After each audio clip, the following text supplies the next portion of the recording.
ਜਿਹਨਾਂ ਨੇ ਵੀ ਕੀਤਾ ਪਿਆਰ ਦਿਲ ਤੋਂ ਕੀਤਾ ਦਿਲੋਂ ਕੀਤਾ ਦਿਲੋਂ ਕੀਤਾ। ਆਸਮ ਤੁਹਾਡੇ ਮੈਂ ਬੜੀਆਂ ਟਿਕਟਾਂ ਤੇ ਆਪਣੀਆਂ ਵੀਡੀਓ ਚਾੜੀਆਂ ਬੇਸ਼ੁਮਾਰ ਅੱਛਾ ਤੁਹਾਡੇ ਕਲਾਮਾਂ ਦੀਆਂ। ਵਾਹ ਜੀ ਵਾਹ। ਇਹ ਬਾਹਰ ਯਾਰ ਬਣਾਉਣ ਵਾਲੇ ਉਹ ਗੱਲ ਸੁਣ ਲਓ, ਪਿਓ ਵਗੈਰਾ ਯਾਰ ਦੁਨੀਆ ਤੇ ਕੋਈ ਨਹੀਂ। ਜਿੰਨੀ ਪੀੜ ਤੁਹਾਡੇ ਪਿਓ ਨੂੰ ਹੋਣੀ ਹੈ ਨਾ, ਉਹਨੂੰ ਕਿਸੇ ਬਾਹਰ ਦੇ ਦੋਸਤ ਨੂੰ ਨਹੀਂ ਆਉਣੀ। ਮੈਂ ਤੁਹਾਨੂੰ ਗਰੰਟੀ ਨਾਲ ਦੱਸ ਰਿਹਾ, ਮੈਂ ਜ਼ਿੰਦਗੀ 'ਚ ਬਣਾਇਆ ਆਪਣੇ ਪਿਓ ਨੂੰ ਯਾਰ। ਹਰ ਗੱਲ ਉਹਦੇ ਨਾਲ ਸ਼ੇਅਰ ਕੀਤੀ ਹੈ ਤੇ ਹਰ ਗੱਲ ਆਪਣੇ ਪਿਓ ਨਾਲ ਸ਼ੇਅਰ ਕਰੋ। ਉਹਨਾਂ ਨੂੰ ਟਾਈਮ ਦਿਓ, ਬਾਪ ਨੂੰ ਟਾਈਮ ਦਿਓ। ਬਾਅਦ ਵਿੱਚ ਪਛਤਾਵੇ ਤੋਂ ਚੰਗਾ ਹੈ ਕਿ ਹੁਣ ਹੀ ਉਹਨਾਂ ਦਾ ਹਾਲ ਪੁੱਛ ਲਈਏ। ਉਹਨਾਂ ਦੇ ਜਿਉਂਦਿਆਂ ਉਹਨਾਂ ਦਾ ਹਾਲ ਪੁੱਛ ਲਈਏ। ਬਾਅਦ ਵਿੱਚ ਉਹਨਾਂ ਦੇ ਖਤਮ ਤੇ ਇੰਨੀਆਂ ਆਲਾ ਚੀਜ਼ਾਂ ਰੱਖਣ ਤੋਂ ਚੰਗਾ ਹੈ ਕਿ ਉਹ ਆਲਾ ਚੀਜ਼ਾਂ ਉਹਨਾਂ ਦੇ ਮੂੰਹ 'ਚ ਪਾਈਆਂ ਜਾਣ। ਪਿਓ ਵਗਰਾ ਸੱਜਣ ਕੋਈ ਨਹੀਂ।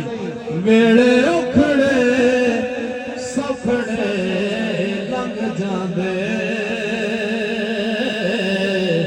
ਤੇ ਗੱਲਾਂ ਯਾਦ ਸਜਣਾ ਦੀਆਂ ਰਹਿੰਦੀਆਂ ਨੇ। ਜਦੋਂ ਮਲਕ ਲਮੋਤ ਦਾ ਪਵੇ ਮਦੀਆਂ ਹੱਥਾਂ ਤੇ ਲੱਗੀਆਂ ਰਹਿੰਦੀਆਂ ਨੇ।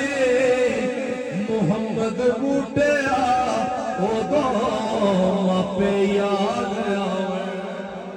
ਮੁਹੰਮਦ ਬੂਟਿਆ ਉਦੋਂ ਮਾਪੇ ਯਾਦ ਆਵੇ। ਉਹ ਜਦੋਂ ਗਲ ਮੁਸੀਬਤਾਂ ਪੈਂਦੀਆਂ ਨੇ। ਮੁਹੰਮਦ ਬੂਟਿਆ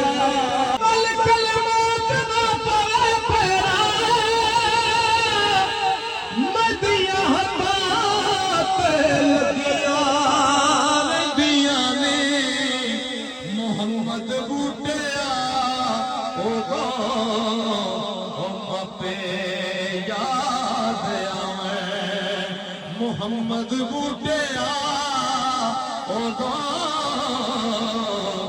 ਮਾਪੇ ਯਾਦ ਆਵੇ। ਜਦੋਂ ਗਲ ਮੁਸੀਬਤਾਂ ਪੈਂਦੀਆਂ ਨੇ। ਮਜ਼ਾ ਆਇਆ ਚਾਚਾ ਦੇ ਦਾਦਾ ਜੀ ਨੇ ਜੀ।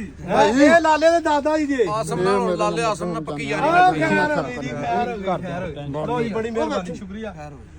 ਆਸਮ ਠੀਕ ਹੈ ਭਾਈ, ਬਹੁਤ ਮਿਹਰਬਾਨੀ ਸ਼ੁਕਰੀਆ। ਤੇਰੇ ਨਾਲ ਪੱਕੀ ਯਾਰੀ ਹੁਣ। ਆਹ ਠੀਕ ਹੈ ਨਾ। ਜਿਵੇਂ ਜਾਓਗੇ ਤੂੰ ਤਾਂ ਕਿੱਧਰੋਂ ਦੇ ਜਾਣਾ ਹੁਣ? ਇਹਨਾਂ ਨੂੰ ਇੱਥੋਂ ਨਾਲ ਜੋ ਨੰਬਰ ਤੇ ਦੋ 0348